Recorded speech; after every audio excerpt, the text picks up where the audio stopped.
অনেকদিন পর একটি বই নিয়ে কথা বলতে এসেছি। বইটি লিখেছেন ওয়েন্ডি ফরেস্ট, অনুবাদ করেছে জিএস হাবিব।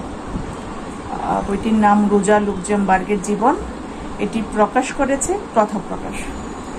আমি মূলত বইয়ের রিভিউগুলো ছোট ছোট ভিডিও করে দিয়ে থাকি, কিন্তু আজ সেটি করছি না। আজ করব, মানে এই বইয়ের যে অধ্যায়গুলো আছে সেগুলো সবগুলোই আমি পড়ে পড়ে আপনাদের জন্য ভিডিও করে দেব।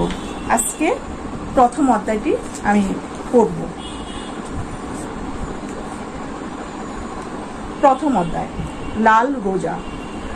1919 সালের 15 জানুয়ারি এক দুর্বল কারাবাস বিধ্বস্ত নারীকে কিছু সৈন্য পিটিয়ে মেরে ফেলে।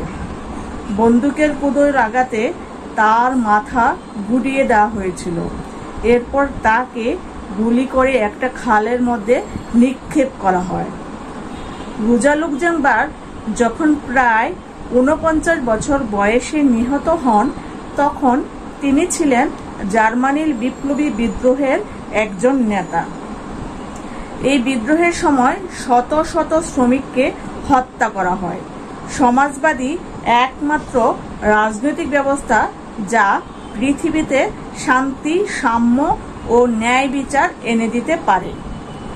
এ বিশ্বাসে ভর করে রোজা 16 বছর বয়স থেকে সমাজতান্ত্রিক সংগ্রামে নিজেকে উৎসর্গ করেছিলেন।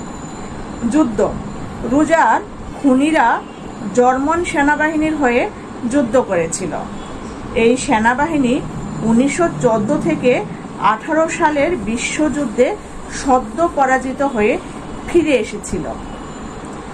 80 লক্ষেরও বেশি সৈন্য নিহত হয়েছিল এবং যারা বেঁচে গিয়েছিলেন তাদের মনে এই প্রশ্ন জেগেছিল যে এই সামরিক জবাইয়ের ভেতর দিয়ে কি অর্জিত হলো।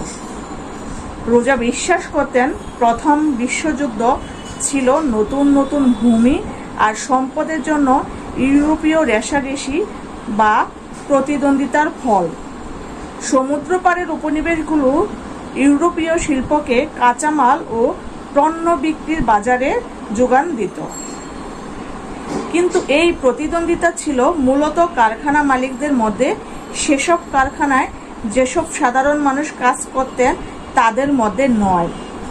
রোজা এই যুদ্ধের বিরোধিতা নিজেকে পুরোপুরিভাবে সামিল করেছিলেন, কিন্তু তারপরেও রাজনীতিবিদ ও জেনারেলদেরকে নিরস্ত করা যায়নি।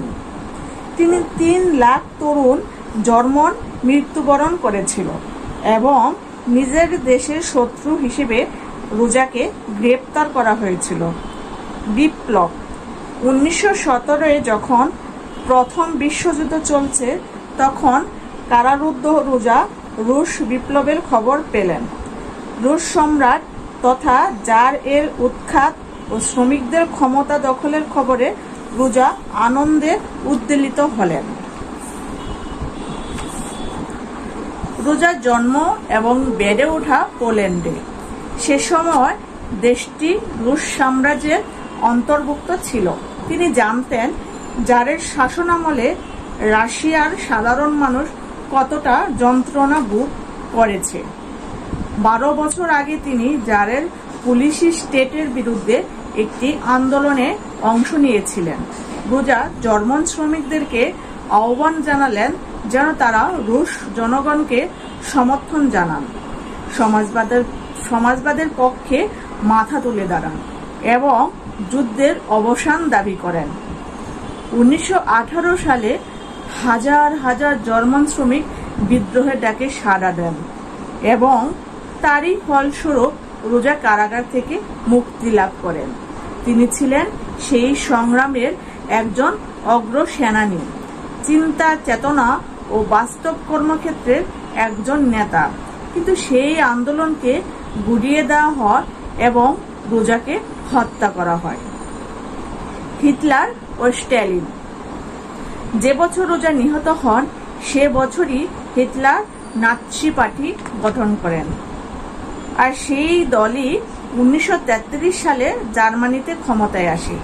লক্ষ লক্ষ মানুষ হিটলারের কনসেন্ট্রেশন ক্যাম্পে মারা যায়। সমাজবাদী ও ট্রেড ইউনিয়ন কর্মীরাই প্রথম এই হত্যাযজ্ঞের শিকার হয়েছিল। সারা দুনিয়ার উপর আধিপত্য করার যে দুর্মর ইচ্ছা হিটলারের ছিল, সে কারণে দ্বিতীয় বিশ্বযুদ্ধ বাদে এবং প্রথমবারের মতো পারমাণবিক অস্ত্র ব্যবহৃত হয়। রুশ বিপ্লব টিকে যায় ঠিকই, তবে অন্য দেশের বিপ্লবগুলোর সমর্থন ছাড়া। এই বিচ্ছিন্নতার কারণে রোজা সমর্থিত গণতান্ত্রিক সমাজবাদ প্রচন্ড আক্রমণের শিকার হয়, যাদের কাছ থেকে যারা নিজেদের জীবন নিয়ন্ত্রণ ছিনিয়ে নিয়েছিলেন তাদের উপর নিষ্ঠুর কেন্দ্রীয় নিয়ন্ত্রণ চেপে বসে। বিংশ শতকের এসব অসাধারণ ঘটনার মাঝেই রোজা লুক্সেমবার্গের অবস্থান। তিনি এমন সময় মহান সব রাজনৈতিক আন্দোলনের নেতা হয়েছিলেন যখন নারীদের ভোটাধিকারই ছিল না।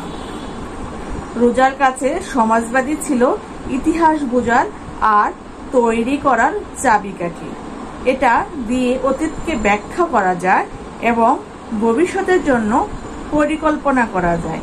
কোনো সন্দেহের অবকাশ ছাড়াই একথা বলা যায় যে সমাজবাদী আন্দোলনের যত নেতা রয়েছেন তাদের মধ্যে মহত্তমদের অন্যতম হচ্ছেন রোজা লুক্সেমবার্গ।